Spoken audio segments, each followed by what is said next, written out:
राजेश जी, पंजाब से। राधा वल्लभ शीरी भज। गुरुदेव भगवान आपके चरणों में कोटि कोटि प्रणाम। गुरुदेव भगवान पिछले 25-30 सालों से रोज मदिरा मांस का सेवन करता था। 6 महीने पहले आपके दर्शन करके गया, वो सब कुछ छूट गया। आपके दर्शन मात्र से ये चमत्कार हुआ। अब आपके वचन के अनुसार चलने का निरंतर प्रयास कर रहा हूँ और नाम जप की कोशिश भी कर रहा हूँ। गुरुदेव भगवान, ये मेरे किसी पुण्य कर्म के फल था या कुछ और कारण था? अब आगे क्या भगवान मेरी इसी तरह हाथ पकड़कर अपने तक ले जाएंगे? जब किसी जीव पर भगवान की कृपा होती है, पुण्य से संत महापुरुषों का तो मिलन नहीं होता। पुण्य में इतनी ताकत ही नहीं है। और आप खुद अंदर से बताइए, ऐसा कौन सा पुण्य किया है? नहीं, जब मदिरा पान कर रहे हैं, मांस खा रहे हैं, तो फिर व्यभिचार भी हो रहा है, मानसिक शारीरिक, तो इनमें पुण्य बनने की संभावना तो रह नहीं गई। इसमें कृपा होती। जैसे अपने बेटे को मलिन देखकर माँ जबरदस्ती उसे स्नान गृह में ले जाकर स्नान कराती है, ऐसे प्रभु हमारे पिता हैं, हमारे स्वामी हैं, परमेश्वर हैं। वो हमारी दुर्दशा देखकर कृपा कर दिए और मुझे स्नान गृह में ले आए संत समागम में। संत समागम से हमारा स्नान होता है, हमारे दुर्गुण दूर होते हैं। जैसे माँ मल करके सब जो लगा हुआ मल हटा देती है, ऐसे सत्संग निर्मल करता है। दर्शन से, संभाषण से, स्पर्श से, 3 प्रकार से और एक आंतरिक संकल्प से, 4 प्रकार से धुलाई होती है। संत का संकल्प हो जाना, दर्शन हो जाना, दरस परस अगनास बास निज संग करो दिन, 3 मुख हरिजस सुनत श्रवण मानो न तृपित छिन। दरस जैसे दर्शन हुआ, परिवर्तन। परस उनकी चरण रज छू ली या किसी तरह उनका स्पर्श हो गया। और संकल्प, आपकी दशा देख करके हृदय में भाव बना, भगवान इन पर कृपा करें, इनको सद्बुद्धि प्राप्त हो। और प्रवचन, उनके वचन, कान में वचन गए, एकदम मन में आया कि अब लो नशानी अब ना नशेयों, बहुत पाप किया, अब नहीं करूंगा, अब तो सही ढंग से चल। ये धुलाई शुरू हो जाती है। ये कृपा से होती है। जहां कहीं हमने पाया तो कृपा शब्द पाया कि अब मुझे भाव भरोस हनुमंता, बिनु हरि कृपा मिले नहीं संत। और जब द्रवहि दीन दयालु राघो, तो साधु संगति पाइए। जब भगवान जिस पर कृपालु हो जाते हैं, द्रवित हो जाते हैं, तो वो साधु संगति दे देते हैं। साधु संगति से हमारा भ्रम, दोष, मल, जो पाप है, ये तीनों नष्ट हो जाते हैं। और हमारे हृदय में एक जिज्ञासा जागृत होती है, जो अभी आप बोले कि क्या भगवान हमारा हाथ पकड़कर गिरने नहीं देंगे, अब आगे बढ़ाते रहेंगे? यही बात शरणागति पर ले जाती है कि हे नाथ, यद्यपि मैं आपके योग्य नहीं हूं, पर आपने मुझे घसीटा, तो अब मैं आपके शरण में हूं। आपको साक्षी करके अब कोई गलती नहीं करूंगा, नाम जप करूंगा, बस आप संभाले रहना। ये भाव अंदर से रखे तो पूर्व में जितने पाप हुए हैं वो सब भस्म हो जाएंगे। नाम जप से, आश्रय से भगवान के। देखो, कोई भी बात प्रमाणित होनी चाहिए। तो गोस्वामी तुलसीदास जी लिखते हैं, सन्मुख होए जीव मोहि जबहि, जन्म कोटि अघ नाशों तबहि। भगवान कहते हैं करोड़ों जन्मों के मैं पाप नष्ट कर देता हूं जब जीव मेरी शरण में आ जाता है। तो हमारे करोड़ों तो है नहीं, असंख्यों पाप जमा है। न जाने कितने जन्मों से उनको कुछ भोगा, कुछ स्टॉक में जमा है, कुछ नया स्टॉक गोदाम में जमा हो रहा है जो अभी किए हम। अब पूरे गोदाम को नष्ट करने की सामर्थ्य केवल भगवान में है। तो हम भगवान की शरण में हो, उनका नाम जप करें। और फिर ये बात आपको भी कहते हैं कि आपको ऐसे दोस्त मिलेंगे। कहाँ फंस गए? अरे यार, कितनी मौज मस्ती से जिंदगी कट रही थी, बस कुसंग ना हो। नहीं तो ये चढ़ाई है, चढ़ाई कठिन होती, उतरने में, फिसलने में देर नहीं लगती। ऐसे लोगों का संग न करे। उस समय कट्टरता अपने हृदय में धारण करे कि भाई अब चाहे मर जाऊं पर शराब नहीं पीऊंगा, मांस नहीं खाऊंगा, अब कुछ भी हो जाए। अब जिसे हम पाप जानते हैं वो नहीं करेंगे, चाहे तुम सब छोड़ दो हमें। तो सब छोड़ देंगे तो भगवान पकड़ लेंगे। और अगर किसी को कि यार इनकी दोस्ती न छूटे, तो फिर भगवान से हाथ नहीं मिला पाओगे। भगवान के लिए सर्वस्व का त्याग, तो भगवान आपके हर समय साथ हैं। और वो साथ हैं तो फिर बाजी जीत गए। नहीं, भगवान हमारे साथ है तो फिर जितने ऋषि मुनि महात्मा गुरुजन, सबका आशीर्वाद हमारे साथ है। ये बात ध्यान रखो। जहां पर कृपा राम की हुई, ता पर कृपा करे सब कोई। गलत मार्ग के लिए तो तेरी दोस्ती आग लगे, तेरी दोस्ती में कभी नहीं, उठ के चल दे। तो भगवान देख रहे हैं ना, तुमने भगवान के लिए किया तो तुम्हारे दोस्त भगवान बन जाएंगे। पर है ये कठिन, क्योंकि मन भी उन्हीं का साथ देने के लिए तैयार है। कितने ऐसे हैं भाई लोग जिन्होंने सत्संग सुन करके सतमार्ग को ग्रहण किया है, पर ये बस ध्यान रखे कि सतमार्ग में चलने पर आपके सामने जब विपत्ति आएगी तो उन लोगों का मुंह खुल जाएगा। अभी 3-4 दिन पहले एक सत्संगी आए थे, तो उनका एक ही लड़का था, 6 वर्ष का, पधार गया और लोग उनसे कहे देखा भक्ति का फल। अब वो क्या जाने कि वो 6 वर्ष के लिए आया है, भक्ति करो या ना करो। एक श्वास एक्स्ट्रा नहीं हो सकती किसी भी जीव की। कई बार कहा है कि जैसे आपकी 50 वर्ष की आयु है तो 50 साल की कमाई देकर आप 5 श्वासें एक्स्ट्रा नहीं बढ़ा सकते, कि हम 50 वर्ष की कमाई देते, मेरे 5 श्वास 5 बार ऐसे कर लेने दो। मतलब 50 वर्ष की कमाई 5 श्वासों की कीमत नहीं है। तो आप सोचो कितनी श्वासें आपकी कीमती हैं, और उन श्वासों में अगर आप बोलते हो राधा राधा राधा, कृष्ण कृष्ण कृष्ण, राम हरि, जो नाम प्रिय हो, तो आपकी श्वासें सार्थक हो गई, आपका जीवन सार्थक हो गया।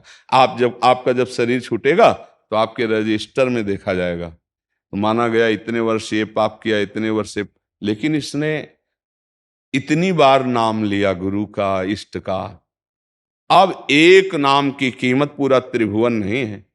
जैसे बोला कृष्ण, राम, वाहेगुरु, जो ओंकार, जो भी नाम गुरुदेव ने दिया है, उस नाम के बराबर त्रिभुवन नहीं, क्योंकि मायाकृत है और वो सच्चिदानंद नाम है। तो आप जीत जाएंगे, पूरा रजिस्टर आपका काट दिया जाएगा कि इस नाम के बराबर ये सब नहीं। तो सारे पाप नष्ट कर दिए जाएंगे और आपका कल्याण हो जाएगा, आपका मंगल हो जाएगा। तो हमें लगता है कि थोड़ा कट्टर रहिए। कट्टर का मतलब होता है दृढ़ निष्ठा, कि आप चाहे प्राण चले जाएं हम पिएंगे नहीं, हम ऐसा, क्योंकि आप नहीं पीना चाहते, पर जिस समय सामने आपके दोस्त होंगे और गिलास में डालेंगे और वो सामने दिखाई देगी, तो पूर्वाभ्यास जो पीने का है वो आपको प्रेरित करेगा। तो इसलिए उससे बच जाओगे तो पीछे का सब माफ हो जाएगा। माफ तब होता है जब आज तक किया अब नहीं करूंगा, पक्का माफ हो जाएगा, पक्का क्षमा हो जाएगा हमारे प्रभु की तरफ से। आज कहा आज नहीं करूंगा और 10 दिन बाद फिर किए तो प्लस हो जाएगा, फिर वो भस्म नहीं होगा, फिर प्लस हो जाएगा, क्योंकि तुम फिर अपनी जगह स्थित नहीं रहे। स्थित रहने में ही वो पूर्व का सारा पाप नष्ट हो जाता है। इसलिए सावधान रहना और नाम जप करना। बड़ी कृपा है कि हमें अवसर दिया जा रहा है भजन का, नहीं तो माया ऐसे प्रपंच में फंसाए कि भजन का अवसर ही नहीं, पूरा जीवन नष्ट हो जाता है। आप देखो ना क्या प्राप्त हुआ इस अभी तक, वही मन है, सच्ची ईमानदारी से देखो, वही चाहते हैं। अगर मन के अनुसार चलो तो जैसा नौजवानी अवस्था में तुम्हारे मन में था वैसा आ जाए, वैसे ही आ जाए। अब इसको मारो, मारने का मतलब इसकी जो तरंगे उठ रही उनको सहो, उसके अनुसार ना चलो, तो यही मन तुम्हें भगवान से मिला देगा। और अगर उसके अनुसार चल गए तो यही मन तुम्हें दुर्गति में फंसा देगा। इसी मनई के कहने से तो जेल में सब भर्ती है, जो जितने जेल में है इसी मन के कहने से तो है। मन को बर्दाश्त नहीं हुआ, मार दिया। मन को अच्छा लगा तो इधर उधर चेष्टाएं कर दी, जेल में है। इसी मन के कारण तो हमारी दुर्गति है, इसी मन के कारण तो हम नाना प्रकार के रोगों से ग्रसित हो गए, क्योंकि इसने ऐसे पाप करवा दिए। अब इस मन को सुधार करना है। मन की जो बात सही हो वो माननी है और जो गलत है वो नहीं माननी है। और ये सामर्थ्य ना मानने की नाम जप से आएगी, दूसरा कोई उपाय नहीं। अगर नाम जप नहीं तो केवल बातों से मन रुकने वाला नहीं, जब नाम जप होगा तब आप रोक लेंगे। नहीं, अब वो कह रहा है कि नहीं इसमें बड़ा सुख मिलेगा, राधा राधा राधा राधा, नाम जब चल रहा है वो तुम्हें गिरा नहीं पाएगा, और अगर नाम छूट गया तो गिरा देगा। बस इसकी पहचान करनी है कि ये गलत प्रेरणा दे रहा है या सही। सही प्रेरणा में सपोर्ट, गलत प्रेरणा में विरोध नहीं करना। नहीं करना मुझे, अय मन तुमने जो आज तक काम मैंने किया अब नहीं करूंगा। अब कोई बहादुर इतना बोल सकता है? नहीं, जहां मन कुछ पेश किया तो हमें लगता है वो मेरी मांग है, अगर नहीं मिलेगी तो मैं अशांत हो जाऊंगा, मैं परेशान हो जाऊंगा। इसी चाल से हर जीव को मन फंसा है। अगर नहीं दोगे उसको गंदी बात तो तुम आनंद में डूब जाओगे, और अगर दे दिया तो परेशान कर देगा। और बुद्धि क्या कहती है? अगर नहीं दिया तो ये परेशान कर देगा। और अगर दे दिया तो शांति मिल जाएगी। उल्टा सलाह देती है बुद्धि और हम फंस जाते हैं। इसलिए नाम जप करो, अच्छी हिम्मत रखो, इस भुलावे में अब ना फंसा जाए। हम सब भगवान की कृपा से इससे जीता जा सकता है। ये बहुत जोर का भुलावा है, बड़े बड़े भूल जाते हैं जी। आकाश जी जम्मू से। श्री हरिवंश महाराज जी। श्री हरिवंश महाराज जी, आपके चरणों में कोटि कोटि प्रणाम। महाराज जी, सुना है कि माता की मार और गुरु की फटकार दोनों प्रसाद होता है। महाराज जी, माँ की मार तो मिली है पर कभी गुरुदेव की फटकार नहीं मिली। तो गुरुदेव की फटकार पाना चाहते हो क्या? है? महाराज जी, काफी जनों का ऐसे जो शिष्य परिकर उनका प्रश्न ये रहता है कि महाराज जी तो बोलते हैं कि गुरुदेव के शासन होना चाहिए। अगर सत्संग सुनो तो रोज चाटा लगेगा। आप देखो, सुनो एकाग्रता से तो आपको यही लगेगा कि मुझे ही पीटा जा रहा है। गुरुदेव की मार वचनों की होती है, थप्पड़ों की नहीं होती, नहीं ना। वो तो कभी विशेष ऐसे कृपा करके किसी निज जन पर, तो कभी नहीं, तो ऐसे वचनों का प्रहार होता है। तो रोज सत्संग में अगर ध्यान से आप सुनोगे तो आपको यही लगेगा कि मेरे विषय में ही कहा जा रहा है। गौर से अगर आप सुनोगे और जहां आपकी कमी होगी तो वहां चाटा सा लगेगा। पक्का सुनना। तो हमें लगता है कि गुरुजनों के वचनों पर ध्यान दे, उसके अनुसार चले, वही उनका शासन है। अब रही मतलब बाहरी पिटाई की बात, तो अब जैसे आप हैं तो आपने अधिकार जितना दिया उतना आपसे हम बात कर सकते हैं। जिसे गुरु दंड दे दे उसे फिर दंड माया दे ही नहीं सकती है। तो ये जब अत्यंत प्रियता होती है, अत्यंत प्रियता और पूर्ण समर्पण, तब ये लीला होती है कि वो चैला से मारे, वो डंडा से मारे, वो थप्पड़ से मारे। क्यों? अपना पुत्र जैसे होता है ना, वो ऐसा वो अपने पुत्रवत होता है कि नहीं नहीं, तुम्हारी गलती जरा से भी बर्दाश्त नहीं हो सकती। अब जैसे आप लोग हैं तो आप लोग जितना अधिकार दिए हैं, आप केवल इतना अधिकार दिए कि आप बोलो, हम सुन रहे हैं, जितना मन आएगा हम चलेंगे, उतने ही हम आपको छूट दिए। और जिस दिन ऐसे हो गए तो उस दिन से फिर पूरी लगाम, फिर इधर उधर नहीं, फिर जरा सा नहीं। हाँ, और भय आपके अंदर सता जाएगा। यदि आपने पूरा अधिकार दे दिया हमें तो आप देख लेना, आप भयभीत रहेंगे कि कहीं कोई ऐसी गलती ना हो जाए कि गुरुदेव की नजर टेढ़ी हो जाए। यार कभी ऐसा नहीं। जैसे हम भूमि पे खड़े हैं, कहीं भी चले भूमि पे, ऐसे हमारा कुछ भी हमारे गुरुदेव हैं। अगर वो कभी रुष्ट नहीं होते, पर कीन हो इस कबहू अभिमाना, सुख हो वंचा कृपा नहीं। कहीं ना कहीं कोई त्रुटि हो रही तो गुरुदेव की दृष्टि बदली, वो त्रुटि नष्ट हो गई। जैसी प्रीति होती है ना, वैसा निर्वाह करते हैं गुरुजन। तो अपने लोग देखो, अगर अभी दबका दें, आप सच बिना अपराध के दबका दें तो आप कहोगे ठीक है, फिर आज के बाद हम कभी नहीं आएंगे। आ जाएगा, नहीं आ जाए। और अगर आपका ये है कि मेरे जीवन नाथ हैं, तो वहीं खड़े गेट में रोएंगे कि महाराज जी आप मार लीजिए, लेकिन आप ऐसा ना कहिए कि आपके सिवा हमारा कोई नहीं है। महाराज जी पक्का कह रहा हूं, आपके सिवा कोई नहीं। ऐसे आप गिड़गिड़ाते मिलेंगे। वो स्थिति फिर अंदर से पकड़ लेती कि ये मेरा है। नहीं तो ऐसे जैसे है ना, 4 दिन तो बहुत प्रेम दिखाने वाले मिलते हैं, बहुत मिलते हैं। और जब हम लोग ये देखते हैं कि हमसे प्रेम करना चाहता है क्या, तब हम लोग वक्र हो जाते हैं। संसार का प्रेम अपना, जब आप हमसे कहोगे मैं तुमसे प्यार करता हूं, तो हमारी पूरी दृष्टि आप पे हो जाएगी। और जो आपको भगवत प्राप्ति में बाधा पहुंचाने वाले रोग हैं, उनके प्रति हमारी कड़ी दृष्टि होगी। तब आपको लगेगा हम तो बोल रहे हैं प्यार करें और ये ऐसी बात कर रहे हैं, ये कड़ुआ व्यवहार कर रहे हैं, भाग जाओगे। और अगर टिक गए तो इसका फल होगा कि श्री जी तुमसे प्यार करने लगेंगी, लाडली जो आपकी हो जाएगी। पर गुरुजनों का प्यार बहुत बिरला होता है। हर सेवा और हर प्यार का फल कड़ुआ मिलेगा, फिर प्यार मानो तो प्यार है। यहां ऐसा नहीं है, यहां उल्टा होता है। तुम करोगे प्यार और हम करेंगे वार तुम पे, और तुम उसे मानो प्यार, फिर हम करेंगे तुम्हें प्यार। अब इसको समझ पाए तो समझ पाए कि मतलब प्यार का मतलब क्या होता है। संसार में स्वार्थ को प्यार कहते हैं और हमारे पास परमार्थ को प्यार कहते हैं। परमार्थ तुम्हें भगवान से न मिला दे तो हमारा प्यार क्या, तुम्हें भगवान से न मिला दे तो हमारा प्यार क्या। हमसे प्यार का मतलब मेरी लाडली जो से प्यार करना, और लाडली जो के प्यार के लायक जैसे माँ सजा के बाप की गोद में बैठालती है ना बालक को, ऐसे गुरु सजा करके इष्ट की गोद में बैठाल देता है। तो इसलिए हमारा जीवन गुरुदेव की आज्ञा पर रहे, उनके अनुसार चले, यही डांट है। नहीं, डांट का मतलब थप्पड़ उप्पड़ मारना तो बाहरी होता। अगर आपको लगता है मन बुद्धि को डांट देती है, हाँ, वो तभी डांटा जा सकता है जब हम समर्पित हो जाते हैं। देखो अभी तुम कुछ भी करो तो हमको डर नहीं है, लेकिन ये सोच भी नहीं सकते। ये सोच में क्यों? इनका कोई आश्रय नहीं है, इनका कोई ठिकाना नहीं है। ये हमारे लिए हम बाबा जी बने। अब जब तक आपका अपना अस्तित्व है तब तक प्रभाव नहीं पड़ पाएगा। आप समझिएगा, शरणागति कब तक अर्जुन से भगवान नहीं बोले गीता जी में, जब तक रथ से उतर के साष्टांग दंडवत करके और ये कहा शिष्यस्तेहम साधिमाम त्वाम प्रपन्नम, प्रभु मैं आपका शिष्य हूं, आपकी शरण में हूं। अब आप मुझे उपाय बताओ, युद्ध करना श्रेय है या सन्यास लेकर भजन करना श्रेय है? तब गीता जी प्रारंभ हुई ना जी। महाराज जी एक समाधान और दे दीजिए।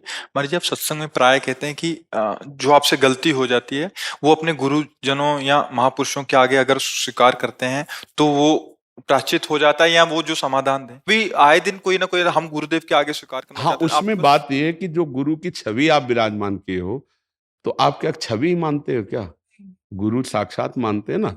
अब देखो, जैसे हमारे सिर पर विराजमान और हमारी आप कुटिया में जहाँ हमारा वास है, तो हमारे सिराने गुरु जी की पादुका हैं, गुरु जी के मोजा हैं, गुरु जी की प्रसादी, और सामने गुरु जी विराजमान छवि में। मतलब रात दिन उनकी हम दृष्टि में रहते हैं। अब जैसे हमसे कोई गलती हो जाए तो हम छवि के सामने खड़े होकर ऐसे, प्रभु आप सर्वज्ञ हो, मेरे से गलती हो रही, नाथ आप प्रगट में तो आप कहने में संकोच कर सकते हो, लेकिन छवि से कहने में संकोच है, क्योंकि हमारी घर की चीज है ना, तो उनसे हम वैसे ही होगा जैसे गुरु के सामने प्रगट में कहने से वैसे ही होगा। वो आप देख लेना, अगर आपसे गलती हो रही तो गुरु की वक्र दृष्टि आपको दिखाई देगी। बिना मतलब आपको लगेगा नाराज है क्या, ये डर लगने लगेगा, पक्का समझ लो। वो सदैव हमको प्रियाजू के योग्य बनाना चाहते हैं। हम प्रसन्नता या नाराजगी बाहरी मानते हैं। जो गलतियां हुई उनको बताया कि देखो ये त्रुटि है, इसको संभाल, ये कृपा होती है। जैसे आपने कुछ किया, हमने बड़ाई कर दिया, वो हितकर नहीं होता, वो हितकर नहीं होता। अगर गुरु बड़ाई कर दे तुम्हारी, तो सच्ची कहते तुम्हें एकांत में जाकर रोना चाहिए कि आज कौन सा अपराध बन गया, मेरे गुरुदेव ने मेरी बड़ाई कर दी। और जब गुरु जी आपको डांट दे, निंदा कर दे, तो जान लेना कि निहाल कर दिया गुरु जी, किसी बहुत बड़े प्रारब्ध का नाश कर दिया, कौन किसी बहुत बड़ी घटना का नाश कर दिया गुरुदेव ने। तो ऐसे भाव से चला जाता है। तो मन बुद्धि अब गुरुदेव को दे दो तो डांट लगे, मन बुद्धि को बहुत बुरी तरह डांट लगती है। वो अहोभाग्य है जो गुरुदेव से डरते हैं। एक बार हमने सुनाया था कि एक कबीरपंथी संत थे, उनके शिष्य जो है वो बहुरंगी बाबा, बहुत रंग के कपड़े जोड़ के पहनते थे, तो गांव के लोग बहुरंगी कहे। कोई अपराध बन गया होगा, मतलब कोई गलती ऐसी, ये हम लोग नहीं जानते, पर उन्होंने ऐसे ऐसे और एक बहुत बड़ा डंडा ऐसे लिए थे, वृद्ध थे, पीठ में ऐसे दोनों हाथ से लाठी मारते, और बस वो ऐसे साहब साहब करके पीछे होते, फिर कहते हाँ, फिर दसियों लाठी मारी पीठ में, ओ खूब तगड़े तंदुरुस्त ऐसे साहब। तो जब वो निकल के बाहर गए तो कुछ युवकों ने कहा कि अरे बुड्ढे थे, तुम लाठी खा रहे थे, धक्का मार देते थे। अरे कहा नहीं, हमारे साहब हैं। और जब हम गुरुजी से एक दिन ये बताया तो उन्होंने कहा धन्य है वो शिष्य जो गुरुदेव के प्रति ऐसा समर्पण, बोले उसे माया कभी दंडित नहीं कर सकती, काल कभी उसे दंड नहीं दे सकता। खूब नाम जप करो। गलत आचरण जब करने जा रहे हो उस समय देखो कि तुम्हें गुरुदेव देख रहे हैं, बस बच जाओगे। अगर ऐसा अभ्यास कर लो कि कोई गलती करने जा रहे हो उस समय देखो कि वृंदावन से बैठे बैठे गुरुदेव सीसी कैमरा लगा है, मंत्र है ना आपके पास, नाम है ना, या आप भाव से मानते हैं ना, तो मानो वो नाम, वो मंत्र, वो भाव सीसी कैमरा है। आप गलती कर रहे हो उनको पता चल जाएगा। अगर ये डर रखोगे ना तो शायद गलती ना हो कि यार मेरे गुरुदेव देख रहे। इसीलिए गुरुदेव की छवि रखी जाती है। जैसे हम अपने कमरे में बड़ी छवि लगाए कि हर समय उठते बैठते ध्यान कि मेरे गुरुदेव मुझे देख रहे हैं, मैं गुरुदेव की शरण में हूं, हर समय उनका दर्शन। और आपको सच्ची बताएं, श्री जी ही गुरुदेव बनकर आई हैं। मेरी लाडली ही अपना परिचय देने के लिए आई हैं। गुरुदेव और कोई नहीं है, साक्षात इष्ट देव हैं। वो आकर उपदेश करते हैं और अपना परिचय बता देते हैं। जो जीवन भर गुरुदेव की शरण में रहा वो परम पद का अधिकारी हो गया। और जो मंत्र लिए, उपासना लिए, मनमानी करने लगे, गुरु की अवहेलना, तो फिर हाथ कुछ नहीं लगता है। खूब नाम जप करो, मंत्र जप करो, और जब गंदी बात आवे तो डरो कि गुरुदेव देख रहे हैं, मेरे गुरुदेव देख रहे हैं। मैं दुनिया को असंतुष्ट कर सकता हूं, गुरुदेव को नहीं। अगर मेरे गुरुदेव नाराज हो गए तो मेरा जीवन किस काम। ये भावना आपको महात्मा बना देगी। घर में रहते हुए आप परम पवित्र हैं। गलती हो जाएगी, जलोगे अंदर अंदर, यार मेरे से गलती, वही पाप नष्ट हो गया, आगे नहीं भोगना पड़ेगा। खूब नाम जप करो, आश्रित रहो। निधि और गुरजोत सिंह जी। जय जय राधा वल्लभ श्री हरिवंश महाराज जी। राधे राधे महाराज जी, आपके चरणों में कोटि कोटि प्रणाम। सत्संग अंतर प्रभ ढीठा, नाम प्रभु का लागा मीठा। महाराज जी, गुरुवाणी की इन पंक्ति का मतलब हमारी जिंदगी में आपके वचनों से मिला। आपके वचनों को सुनते ही उन पर अमल करने की कोशिश जारी है। जब से गुरु कृपा से जितना भी नाम जप शुरू हुआ है, उससे सिक्खी में प्रेम और अकाल पुरख वाहेगुरु में निश्चय और भी मजबूत हो गया है। वाहेगुरु जी जो पहले दूर थे अब पास लगने लगे हैं। हमारे धन भाग हैं कि हमें संत संग प्राप्त हुआ है। नाम वाणी से और प्रेम हो महाराज जी, आपके वचनों से ऐसी कृपा बनाए रखें। जितना हम नाम को नीचे उतारते जाएंगे, अभी जैसे वाणी पे है वैखरी, फिर मध्यमा गले से, पश्यंती हृदय से, फिर परावाणी से नाम चल। परावाणी से जब नाम चलता है तो अकाल पुरुष को प्राप्त हो जाता है। वो जो परमेश्वर है, जो ओंकार है, जिसे वाहेगुरु कहते हैं, वो उसको प्राप्त हो जाता है, मतलब उसका अनुभव हो जाता है। और जब अनुभव हो जाता है तो जो बाहर है वही भीतर है, जो भीतर है वही बाहर है। अनुभवी पुरुष के लिए भेद नहीं होता कि वो आंख मूंदे तो उसे उसका अनुभव हो, आंख खोले तो नहीं। गुरु नानक साहब जी ने कहा है कि जो भीतर वही बाहर। ये नाम के प्रताप से, गुरुमुख नाम के प्रताप से उपासक भीतर और बाहर एक ही परम तत्व का अनुभव करता है। जो निरंजन है, निर्विकार है, वो खुद का स्वरूप अनुभव कर लेता है। और जहाँ अनुभव हुआ तो बाहर जो चराचर जगत में स्त्री पुरुष जड़ चैतन्य ऊंच नीच दिखाई दे रहा था, वो मायाकृत था, वो खत्म हो गया। वो जिधर देखता है तो घट घट में उसे वही जो रमा है, उसे राम कहो, कृष्ण कहो, हरि कहो, वाहेगुरु कहो, वो एक ही तत्व है। अलग अलग भक्तों ने अपने प्यार में उन्हें पुकारा है। तो जिस भाव से जो पुकारता है, हमारे प्रभु का स्वभाव ऐसा है। ये यथा माम प्रपद्यन्ते तास तथैव भजाम्यहम्।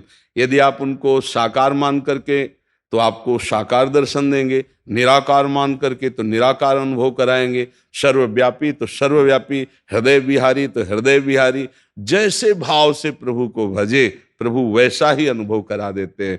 गुरु रूप से भजे गुरु रूप से, पुत्र रूप से भजे वो पुत्र रूप से, पिता रूप से भजे पिता रूप से, स्वामी रूप से भजे स्वामी रूप से, और सेवक रूप से भजे तो सेवक रूप से। हमारे भगवान का ऐसा, परमेश्वर का ऐसा प्रभाव है कि जैसे जैसे संतों ने भजा वैसे वैसे प्रभु ने अनुभव कराया।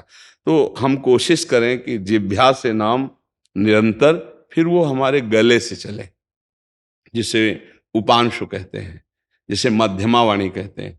फिर पश्यंती, पश्यंती में जप किया नहीं जाता, वो देख रहा है, हृदय में हो रहा है। और परावाणी में तो फिर स्फुरित होता है, रोम रोम रग रग सब नाम में हो जाता है। उसकी त्वचा में, उसके रोम रोम में नाम का प्रभाव जागृत हो जाता है। ऐसे महापुरुष का दर्शन, स्पर्श, संभाषण वो निश्चित भगवान में उसकी रति प्रदान कर देता है, नाम में रति प्रदान कर देता है। बस इसके लिए हम ये सावधान रहें कि हमें चाहे जितना गुस्सा दिलाया जाए, हम अपने भजन का प्रयोग किसी का अमंगल करने में ना कर दें। प्रयोग का ऐसे होता है, या आपने हमारा अपमान किया, बहुत गाली दी, बहुत कष्ट दिया कि हम सह नहीं पा रहे, और अंदर से मनाया कि तुम्हारा नाश होना चाहिए, दंड होना, तो आपके पास नाम चल रहा है, जितना नाम चल रहा है उसके प्रभाव से उसकी हानि शुरू हो जाएगी। पर उसकी हानि जो होगी उससे ज्यादा हमारी हानि हो गई कि हमारा जो भजन उस महामहिम प्रभु को प्राप्त करने के लिए था, वो ऐसे प्रयोग हो गया। दूसरा, कोई प्रियजन है, आप उसे बहुत दुखी देख रहे हैं, तो आप प्रार्थना कर दीजिए, अपने भजन का प्रयोग नहीं, उसे वरदान कहते हैं। ना किसी को वरदान, ना किसी को शाप। हम अपने भजन का प्रभाव सर्व मंगल के लिए करते हैं। सब रूपों में मेरा प्रभु विराजमान है, उसी को प्रदान करते हैं। शरीर का सुख दुख ये सब प्राणी को भोगना पड़ता है, क्योंकि उसने कर्म किए, तो ये शरीर भी भोगे और अन्य शरीर भी भोगे। हमारा परम मंगल है भाव कि आपकी चित्त वृत्ति बदले और परमात्मा में लगे, यही भजन का हमारे फल है। जैसे किसी को लगता है कि साधु समागम में हम जाएंगे तो हमारा रोग नष्ट हो जाएगा, हमारे कामनाएं की पूर्ति हो जाएगी, क्योंकि कल्पतरु और साधु महात्मा एक जैसे कहे गए हैं अगर भजन में है तो। जैसे हम कल्पतरु के नीचे जाएं और हम मांगे कि हमें अमुक वस्तु वो प्रदान कर देगा, लेकिन वो वस्तु जब स्वयं कल्पतरु नाशवान है तो उसकी दी हुई वस्तु कैसे अमर हो सकती है? वो कुछ क्षण रहेगी फिर नष्ट हो जाएगी। तो मिला क्या? हमें ऐसी वस्तु चाहिए जो कभी नष्ट ना हो, वो है परमेश्वर, वो है परमात्मानंद। अच्छा, अगर वस्तु के भोग से हमें शांति मिल जाती, तृप्ति मिल जाती तो भी है। जो वस्तु हम संत से या भगवंत से मांग रहे हैं वो वस्तु किसी के पास है पर वो भी अतृप्त है, इसका मतलब वो वस्तु हमें तृप्ति नहीं प्रदान करेगी, तृप्ति परमानंद प्रदान करेगी। और वो परमानंद भगवान नाम जप से आता है, भगवत स्मृति से आता है। एक तार नाम जप करे। देखो, जब हम श्री गुरुदेव अर्जुन देव जी का, पूज्य श्री तेग बहादुर जी का, इन बड़े बड़े महापुरुषों का चरित्र पढ़ा तो भीषण इनको यातना मिली, लेकिन कभी इन्होंने अपने तप बल का प्रयोग नहीं किया, भजन बल का प्रयोग करके दुष्टों का नाश नहीं किया। तेरा किया मीठा लागे, मतलब कितनी बड़ी बात कि उनमें इतना भजन बल है, गुरु हैं वो, कि वो चाहते थे विधर्मियों को अपने भजन से भस्म कर देते जो उनको पीड़ा पहुंचा रहे हैं, लेकिन पीड़ा सह ली, शरीर पूरा कर दिया पर किसी को कष्ट नहीं दिया। आज हम उनका गुणगान करते हैं, माथा उनके चरणों में रखते हैं कि ऐसी सामर्थ्य किंचन मात्र हम लोगों को भी मिले। जरा सी हमें कोई परेशानी होती तो हम भक्ति छोड़ देते हैं, और इन महापुरुषों की कितनी भीषण कष्ट दिया गया, लेकिन उन्होंने ना अपने धर्म को छोड़ा, ना भक्ति को छोड़ा, शरीर छोड़ दिया। तो आज हम उनका हृदय से आदर करते हैं, उनके बिके हुए दास हैं कि इन महापुरुषों का थोड़ा अंश भजन का, भगवत निष्ठा का, भगवत प्रेम का हमारे अंदर आ जाए। आप अपने गुरुजनों की महिमा को पढ़ के देखिए तो हमारी भक्ति ये नहीं सिखाती कि आप कष्ट में ऊब जाएं और सुख में फूल जाएं। नहीं, भक्ति का है सुख में गंभीर रहें, फूले ना, हर्षित ना हो, और सुख में जब दुख आवे तो शोकित ना हो, घबराए नहीं, टूटे नहीं, आप चलते रहिए। सुख दुख दोनों को सहकर तब परमेश्वर की प्राप्ति होती है। इसीलिए बड़े बड़े संत भजन बल का प्रयोग कभी अपने शरीर ठीक करने में, रोग ठीक करने में या अपने दुश्मन को विनाश करने में नहीं लगाया। शरीर से जरूर चेष्टा कर दी धर्म रक्षा के लिए, लेकिन भजन का प्रयोग नहीं किया। ये परम चतुरता होती है, भजन का प्रयोग केवल परमेश्वर की प्रसन्नता के लिए, तब ये संसार समुद्र से वो मुक्त हो जाता है। नहीं तो आपको सच्ची कहते हैं, गुरु गोविंद सिंह आदि इन महापुरुषों में इतनी सामर्थ्य थी कि जैसे उनके बालक सुनवाए जा रहे हैं, भस्म कर दें उन विरोधियों को। लेकिन मतलब गजब की निष्ठा महापुरुषों में प्रकट हुई, उन्होंने सहा लेकिन धर्म नहीं त्यागा, भजन का प्रयोग नहीं किया। ये बात समझ लो। श्री गुरुदेव अर्जुन देव जी के चरित्र में उसमें गीता प्रेस से प्रकाशित उसमें पढ़ा था कि एक काबुल का फकीर प्रकट हुआ जब कष्ट दिया जा रहा था गुरु अर्जुन देव जी को। तो उन्होंने कहा कि गुरुदेव, मैं आपकी सामर्थ्य को जानता हूं, यदि आप अपने भजन का बल प्रयोग करें तो इन दुष्टों का विनाश हो जाए, आप क्यों नहीं कर रहे हैं? या तो मुझे आदेश कीजिए, मैं भस्म करूं। अव्यक्त महापुरुष प्रकट हुए थे। तो उनका नहीं, तब कहा था तेरा किया मीठा लगे। नहीं, मेरा जो प्रभु है, स्वामी परमेश्वर है, वो जैसा विधान कर रहा है हमको बहुत अच्छा लग रहा है, हमको कोई बुरा नहीं। मतलब गजब की बात है कि पूरे शरीर में तपती हुई बालू डाली जाती है कि छाले फफोले पड़ जाते हैं, तपते हुए तवे पर बैठाले जाते हैं, कितना कष्ट दिया जाता है, आह नहीं। ये भक्ति सिखाती है, ये भक्ति का बल है। पर ऐसी भक्ति कौन करना चाहता है? कोई बिरला कर। नहीं तो ये है कि हम भगवान का भजन करें, हमारी कामनाओं की पूर्ति हो जाए, दुख कभी मिले ना। एक स्थिति आएगी ऐसा कि आपकी सारी कामनाएं पूर्ण हो जाएंगी, दुख नहीं मिलेगा, परम सुख मिलेगा, पर उसके लिए इंतजार करो।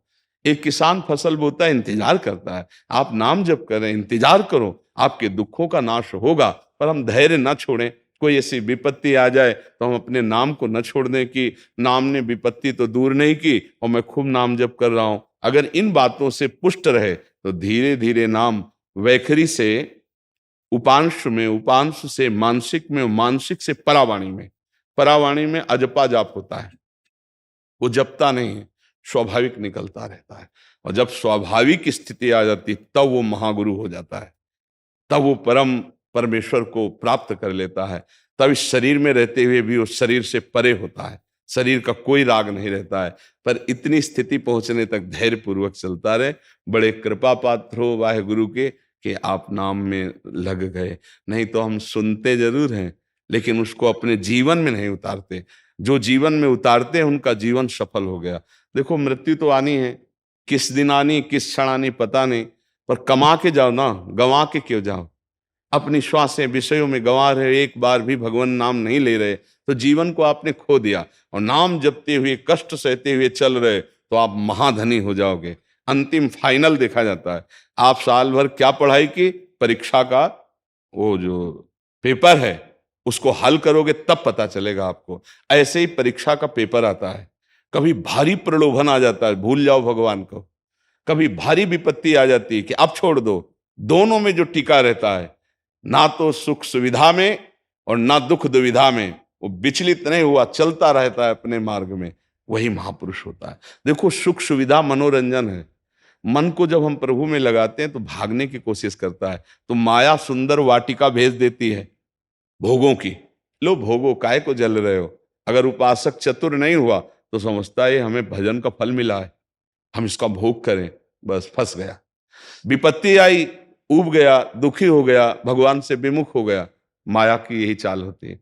ना दुख दुविधा में हमें भ्रमित होना है और ना सुख सुविधा में, तो वो उस अकाल पुरुष को प्राप्त हो जाता है। खूब नाम जप करो भैया, बड़ा हृदय प्रसन्न होता है जब कोई ये कहता है मैं नाम जप कर रहा हूँ और भगवान की आज्ञा में चल रहा हूँ, गुरुवाणी की आज्ञा में चल रहा हूँ, तो लगता है जीवन निहाल हो गया। नहीं, वही काम क्रोध लोभ मोह मद मत्सर पर फतेह प्राप्त करता है। फतेह माने तो विजय प्राप्त करता है, जो वाहे गुरु के आश्रित होकर उनका नाम जप करता है। नहीं, जिसे वो वाहे गुरु का खालसा और वाहे गुरु जी की फतेह, ये काम क्रोध लोभ मोह मद मत्सर की फतेह विजय गुरुदेव ही प्रदान करते हैं। वो जो नाम देते हैं उसमें सारी सामर्थ्य है। पर ऐसा माया को भुलावा है कि सब सुनते हैं पर नाम जप में रुचि नहीं होती। यहां ये सुना, इसके बाद माया और कुछ सुनाएगी, भ्रमित हो जाएगा। चाहिए कि हम कानों में वही बात सुने जिससे हमारी निष्ठा पुष्ट हो। नहीं तो प्रायः ऐसे भी सत्संग और प्रवचन होते हैं जो संसारिकता में फंसाने वाले होते हैं।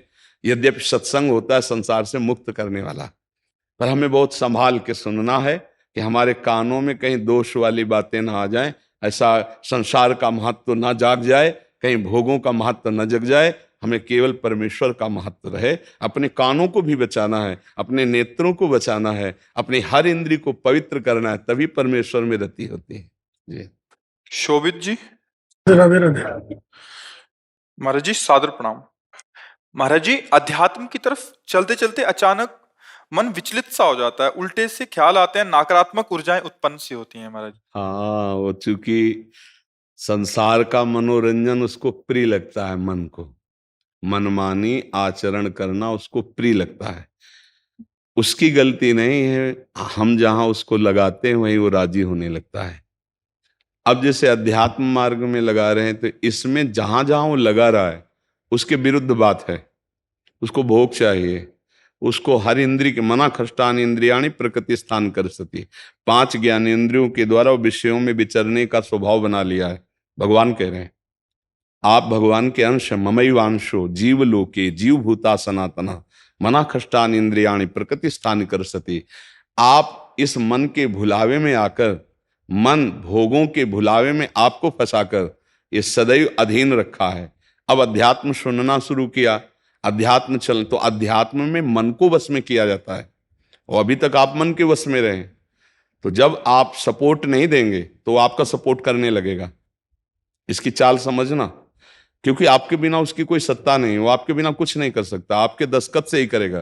जैसे हमारा मन कह रहा है मैं देखूं, हम कह रहे नहीं देखना है, और वो 100 बार कहेगा देखो, आप कहोगे नहीं ये देखो, अब वो लग जाएगा जिधर आप लगाओगे, पर वो कुछ समय तक लगेगा, फिर वो आपको वश में करने की कोशिश करेगा। और वो जब आप ना करेंगे तो आपको जलाएगा।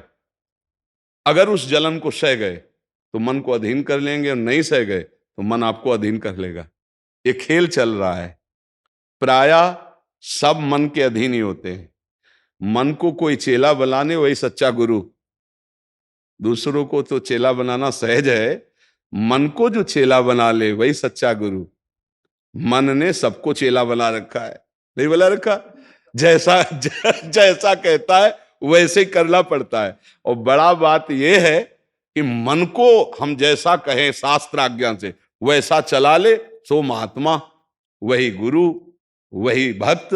नहीं तो भाई भेष चाहे जो हो, पर मन के अधीनता से मुक्त होना बहुत कठिन होता है। कोई बिरला मन को अधीन करके भगवान की प्राप्ति करता है। तो आप लोग उसी बिरले में हैं, क्योंकि अगर सत्संग मिल रहा है, साधु संग मिल रहा है और अध्यात्म की बातें सुन रहे हैं, अध्यात्म में चल रहे हैं, तो हम ये नहीं कह सकते कि हमारे ऊपर भगवान की कृपा नहीं। कृपा है, पर हमें विचलित नहीं होना। कम से कम ये बात आप स्वीकार करते हैं कि कभी कभी वो हमको गिराने की कोशिश करता है, अर्थात आपका बहुत सहयोग देने लगा है। तो एक समय था कि हम पूरे उसके अधीन थे, आज है कि आधा आधा हो गया है। आधा वो हमारे अधीन हो रहा है, आधा अपने अधीन करना चाहता है। तो चढ़ाई और चढ़ते जाओ, उसके पॉइंट कम करते जाओ, अपने पॉइंट बढ़ाते जाओ कि अब 60%, अब 65%, अब 70%। फिर जिस दिन 100% तो तुम्हारे अधीन हो गया, उसी दिन भगवान के आनंद का जो स्वरूप है वो प्रकाशित कर देगा। अब ये लड़ाई बहुत जोर की है, छोटी मोटी लड़ाई नहीं है। वो छोटा मोटा शक्तिशाली नहीं, बहुत शक्तिशाली है। क्या? आपको सपोर्ट देगा, राधा राधा राधा, फिर धीरे से आपके सामने रखेगा। देखो इतने दिन जब करते हुआ कोई सुख तो नहीं मिल रहा, इसको भोगो, अभी आनंद आ जाएगा। और देखो ये भोग आपके पास व्यवस्थित है, देखो ना, अभी आनंद आ जाएगा।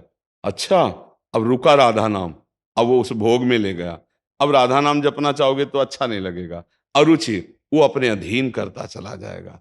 कोई विवेकवान गुरु कृपा पात्र इसकी ये चाल समझ जाता है, अरे अरे मुझे तो पुनः फंसा रहा है, गिरा रहा है। नहीं नहीं नहीं, राधा राधा राधा राधा राधा राधा राधा राधा राधा, तब बचा जा सकता है। ले ये बहुत प्रवीण है मन, बहुत फुसला के फंसाता है। ऐसे ये फंसाता है कि देखो देख लेंगे, छुएंगे थोड़ी, नजदीक पहुंचा जिस विषय का, छू लेंगे, कुछ होगा थोड़ी।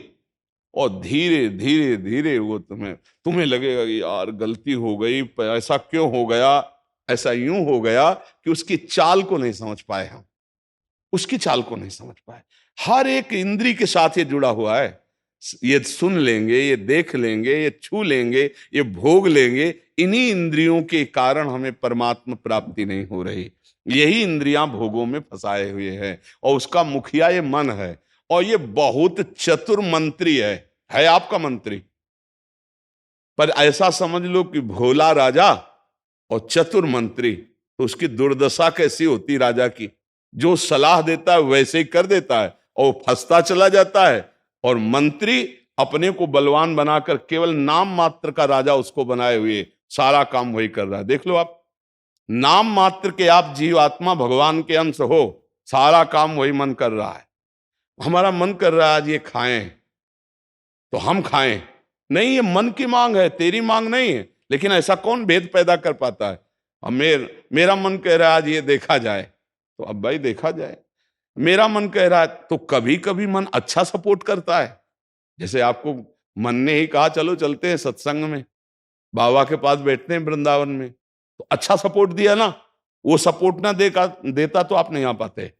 बस इसको अच्छे सपोर्ट के पॉइंट में लगाते रहो। और जब बुरा सपोर्ट करे उस समय सहना बहुत कठिन होता है। अगर मन ने ठान लिया कि अब ये करना है और आपने कह दिया ना, तो आपको जलाना शुरू करेगा। और उस जलन को जो सह गया, यम ही न व्यथ्यन्ते ते पुरुषम पुरुषर्षव सम दुखा सुखाधीरम स्वमृतत्वाय कल्पते, उस जलन को जो सह गया सो भगवान को प्राप्त करने की सामर्थ्य रख लेता है। बहुत कठिन है मन की जलन को सहना। बाहर के थप्पड़ सह जाना सही, लेकिन मन के थप्पड़ सहना बहुत कठिन, सबको गिरा देता है। इसका बहुत विचित्र बल होता है और इससे बचने का केवल एक उपाय है, नाम जप न छूटे और ये स्वीकार मत करो कि मुझे चाहिए। जैसे मन कह रहा है आज उस होटल में चलते हैं, अब रसेंद्री और मन एक हो गया है। अब आपको लगता है मेरी मांग है, तो बोले भाई आज मेरा मन कह रहा है यही, आज मेरा मन कह रहा है कि आज उस होटल का भोजन होना चाहिए। अरे तेरा मन कह रहा है, तू खुद कह रहा है, अब उसमें निर्णय करो सही है कि गलत। अगर गलत लग रहा है इसकी चाल तो आप मत जाओ। घर में रोटी दाल बनाओ, इसको अच्छा नहीं लगेगा, ये 100 बार कहेगा नहीं नहीं, तो आपको नहीं भाई आज तो यही खाना पड़ेगा। कल भले विचार करेंगे, कल विचार करेंगे आपकी बात पर आज नहीं, आज तो ऐसे बस में करना होता है। एक साधु के मन में आई कि खीर मिले, बहुत दिन से नहीं मिली, मन है कभी कुछ भी सोच सकता है, बहुत व्याकुलता हो गई, बस खीर खीर खीर। तो एक भगत के यहाँ गए, 10-5 गाय भैंस बंधी थी, उन्होंने कहा कि आपकी श्रद्धा है संतों पर? उन्होंने कहा महाराज आदेश कीजिए। तो बोले 10 संतों के लिए खीर बना सकते हो आप? बोले 20 घर का दूध है, हम 20 संतों के लिए बना देंगे। बोले हम 11 बजे आएंगे दोपहर के, आप बना के तैयार रखिए। वो अकेले आए तो उनका और संत? बोले और संत यही है सर। अकेले कमरे में बैठे 20 संतों की खीर, और कहा आप लोग बाहर हो जाइए, हम एकांत में पाना चाहते हैं। वो पाए तो भाई 20 संतों के लिए खीर बनी, मतलब 20 पेट भर जाए। तो अब पाए, फिर एकदम यहां तक हो गए तो उल्टी हो गई, फिर मिलाया उसी को, फिर मन कह रहा नहीं अब खीर नहीं चाहिए। बोले नहीं खाओ खाओ खीर। रोमांच हो गया, नहीं खाएंगे एकदम। तो बोले जिंदगी में खीर का नाम मत लेना, जिंदगी तो या तो ऐसे उतरो, या तो ऐसे उतरो। इसको वश में करना बहुत अच्छा, एकदम विरोध भी नहीं कर सकते आप इसका, चल ही नहीं पाओगे, इसका विरोध भी एकदम नहीं कर सकते, सपोर्ट भी करना पड़ेगा। तो अच्छी बात में इसका सपोर्ट करो। अब कह रहा है जैसे हमें आज मीठा खाना है, ठीक है तुम्हारी मांग बुरी नहीं है, गए किसी अच्छी दुकान से लिया, ठाकुर जी को भोग लगाया, पा लिए, तो उसका सपोर्ट हो गया। अब वो बुरी बात कह रहा है, अब नहीं मानना है। उस समय जो जलन उसे सह जाओ, बस यही साधना का है। मन को अगर अधीन कर लिया तो बात बन गई। एक हम बार बार सुनाया करते कि मन मारिया तन बस में की ना, हुआ भरम सब दूर, बाहर से कछ दिखत नाई, अंदर चमके नूर। आपो त्याग जगत में बैठे नहीं किसी से काम, उनमें तो कछु अंतर ना ही, संत कहो चाहे राम। वो गृहस्थी में भी है। आप एक पत्नी व्रत लिए हुए धर्म से आप चलते हैं, दूसरी किसी माता बहन की तरफ गंदी दृष्टि नहीं, धर्म से धन कमाते, परिवार का पोषण करते, नाम जब आप महात्मा है, आप सतमार्ग के पथिक हैं, क्योंकि आप अपने प्रवृत्ति धर्म से चल रहे हैं। और एक निवृत्ति में अपने धर्म से चल रहा है, तो वो महात्मा है। ऐसा महात्मा का मतलब केवल वेश से नहीं होता, महात्मा का मतलब उस लक्षण से होता है। अगर आप भागवतिक लक्षण से हैं तो आप भक्त हैं, आप वैष्णव हैं, आप महात्मा हैं। तो मनुष्य जीवन का परम लक्ष्य है मन को अधीन करके परमात्मा प्राप्ति करना। अगर मन अधीन नहीं हुआ तो परमात्मा प्राप्ति में बड़ी बाधा खड़ी हो जाती है। नाम जप करते रहो, धीरे धीरे वो बल आता रहेगा नाम जप से कि आप मन को अधीन कर लोगे। नहीं तो पीछे वाले बैच में यही कह रहे थे कि जितनी जेल भरी है ये सब मन से ही भरी है। नहीं बोले ऐसा क्यों किया? बोले मन ने कह दिया, आप क्या करें, हम तो कहते थे नहीं करना, पर इस मन ने फंसा दिया। तो बोले 20 साल की सजा, अब भोगो जेल। मन की एक हरकत ने पूरा जीवन बर्बाद कर दिया, मन की एक हरकत ने फांसी पे चढ़वा दिया। वही मन की तो हरकत है। तो हमें लगता है बहुत होश में रहा जाए, ये जो मंत्री है सलाहकार मन, इस पर नजर रखी जाए कि इसकी गलत सलाह पे दस्तखत ना करो। और अगर आप स्वीकृति नहीं देंगे तो कुछ नहीं कर पाएगा, पक्का समझना। आपकी स्वीकृति से ही होता है जो कुछ होता है। आप जहां कह देते हैं कि चलो अच्छा ठीक है, बस फिर आपकी कोई गम नहीं है, वो आपसे करवा के मालेगा। इतना बलवान मन है, बड़े बड़ों से करवा लेता है। आप तो मान लो गृहस्थी में हो, जिसने आजीवन भगवान का मार्ग चयन किया है उसको भूल में डाल देता है, गलत मार्ग में ले जाता है। आप तो गृहस्थी में मान लो आपसे चूक होना स्वाभाविक है, क्योंकि प्रपंच माया प्रपंच है। जिसने जीवन भर के लिए नियम लिया है उससे भी चूक करवा देता है। बड़ा विचित्र मन है। हाँ, अगर मन कहीं अधीन हुआ है तो भगवान का आश्रय लेकर और विवेक के द्वारा इसे अधीन किया जाता है। और विवेक ये बाजार में मिलता नहीं है, ये सत्संग से मिलता है। जैसे आप सुन रहे हैं, बिन सत्संग विवेक न होई और राम कृपा बिन सुलभ न सोई। सत्संग होता है भगवान की कृपा से, और सत्संग से मिलता है विवेक, और विवेक से मन का शासन। निर्णय किया जाता है, तू गलत सलाह दे रहा है और मेरी मांग नहीं तेरी मांग है, मैं इसको रिजेक्ट करता हूं, नहीं पास करता हूं। बस वो कुछ नहीं कर पाए। पर इतना ज्ञान नहीं रहता भैया, जहां वो मन से आज गरम गरम कचौड़ी दाल की हो और फिर चटनी हो, फिर अब आप खोज करोगे कहाँ बन रही है, हम खरीद के खाए। मन ऐसे ही फंसा रहा है।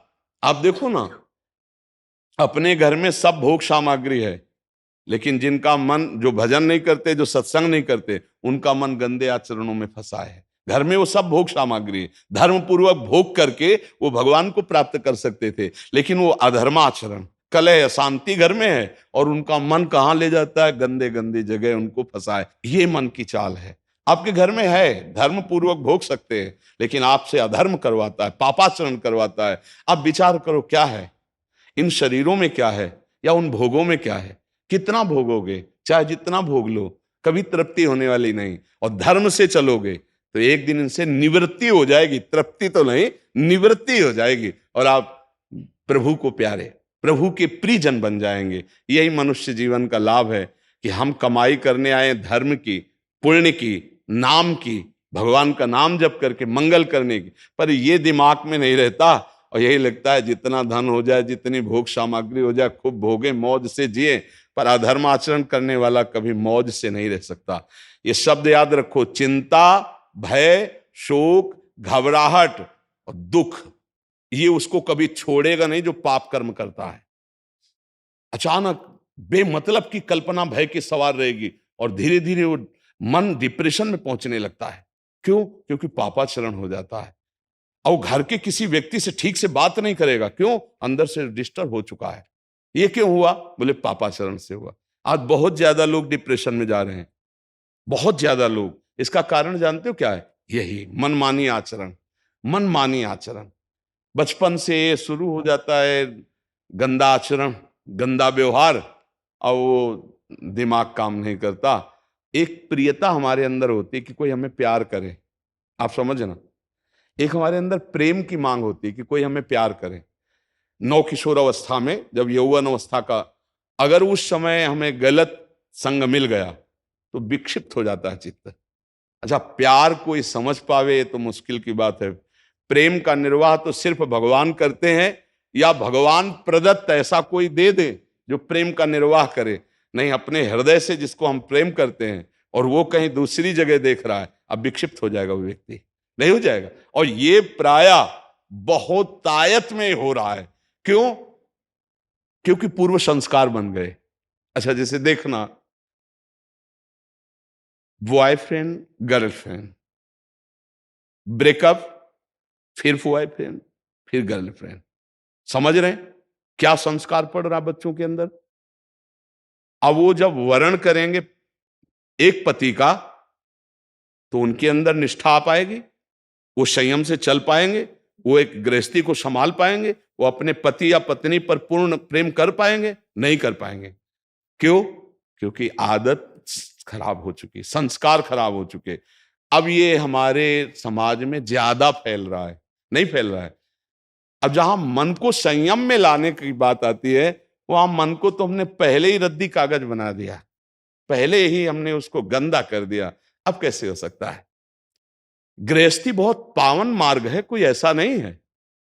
मान लो पवित्र शरीर दोनों के हैं और फिर धर्म से ग्रहण किया गया, तो वो फिर एक अच्छी गृहस्थी बनती है। अब पहले ही, इसलिए भाई बहुत संभालने की जरूरत। आप तो बड़े भाग्यशाली जो अध्यात्म में इस बात को समझ रहे, नहीं तो आज हमारा समाज थोड़ा गलत रास्ते की तरफ जा रहा है, गलत मार्ग है जिसको कोई समझ नहीं रहा। हमारे नवीन नवीन बच्चे, नवीन नवीन बच्चियां, नवीन नवीन भाई इस भूल में फंस गए कि ये सुख है और ये भोगना मतलब जीवन का लाभ है, नहीं नहीं नहीं, इसको धर्म के अंतर्गत रखा गया। देखो हमारे शास्त्र में 4 पुरुषार्थ रखे गए, धर्म, अर्थ, काम, मोक्ष। काम कहां है? तीसरे नंबर पे है। पहले में क्या है? धर्म, और आखिरी में क्या है? मोक्ष। जो धर्म से चलता है, धन धर्म से कमाता है, धर्म से काम भोग करता है, वो मोक्ष को प्राप्त हो जाता है। आज 2 बातें हट गई, पहली और आखिरी, धर्म और मोक्ष हट गया, अब अर्थ और काम रह गया, नहीं रह गया, बस यही पशुता बढ़ती चली जा रही है। अब ये संतों की बातें कड़वी लगेंगी समाज को, लेकिन भैया बहुत गलत रास्ते में अपने लोग जा रहे हैं। इससे लौटना अभी संभव है, अभी लौटना संभव है। अगर कदम आगे बढ़ते चले गए तो आप लौट नहीं पाएंगे। आप देखो हमारे नवीन बच्चों में बहुत डिप्रेशन की ये बात आती चली जाए, क्यों? विक्षेप पे विक्षेप पड़ रहा है। अब वो उससे आसक्त है, वो ब्रेकअप हो गया, अब उसका दिमाग पे जो भार पड़ा वो पूरे जीवन की जीवनी शक्ति को नष्ट कर रहा है, चाहे बच्चा हो चाहे बच्ची हो। मतलब कई ऐसी समस्याएं प्रकट हो रही हैं जो अपनी बात कह नहीं सकते हैं, और अंदर ही अंदर वो अपने को खोखला कर लेते हैं। हमें लगता है कि माता पिता को, परिवार को इन समस्याओं से, बच्चों से जुड़कर उनको हटाना चाहिए, उनको शिक्षा देनी चाहिए, उनको ऐसा मित्रवत बल देना चाहिए जिससे उनकी मानसिकता उभरे। अगर ये छूट बनी रही, इसे कहा जाता है दोस्ती, लेकिन भारी दुश्मनी फैल रही है, भारी हमारे जीवन का नाश करने वाली वृत्तियां फैल रही। तो इसलिए इससे बचा जाए और नाम जप किया जाए। अगर मन को छूट मिल जाए तो नरक पहुंचाने की पूरी व्यवस्था कर देगा। मन को छूट मिल जाए तो भारी से भारी अपराध करा देगा और जलाता रहेगा। इसलिए मन को छूट ना दी जाए, और मन को छूट ना दी जाए इसके लिए जो चाहिए विवेक, वो सत्संग सुना जाए, और जो बल चाहिए वो नाम जप किया जाए। नाम का बल और सत्संग का विवेक, ये 2 ही बचा सकते। साधन को हरि भजन है, कै सत्संग सहाय। जी।